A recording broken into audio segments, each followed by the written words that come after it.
இந்த வாரம் காய்கறி எல்லாம் வாங்கலாம்னு சொல்லிட்டு இன்னைக்கு டியூஸ்டேங்க.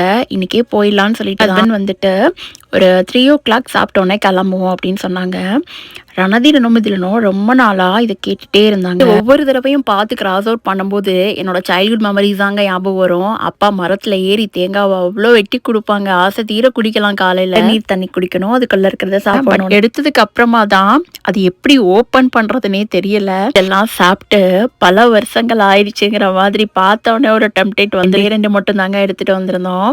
ஸோ ஃபர்ஸ்ட் எப்படி இருக்குன்னு பார்க்கலாங்கிற மாதிரி எங்ககிட்ட இருக்க எக்யூப்மெண்ட்ஸ் எல்லாமே வச்சு எப்படியோ ஓப்பன் பண்ணிட்டோம். ஸோ அதுக்கப்புறம் தான் எப்படி இருக்குன்னு டேஸ்ட் பண்ணோம். பயங்கர டேஸ்ட்டாக இருந்தது. ஸோ ரொம்ப நாளைக்கு அப்புறமா குடித்தனால எல்லாம் இருக்கும்போது எங்கள் வீட்டை சுற்றியே 4 மரம் இருக்குங்க. நினைக்கும் போதெல்லாம் எடுத்து அப்பா வெட்டி கொடுப்பாங்க. காலையில் சாப்பாடே பார்த்தீங்கன்னா 3 தேங்காய் தண்ணி, அதுக்கப்புறமா அந்த தேங்காய் வெட்டி கொடுப்பாங்க. அதுதாங்க சாப்பாடே.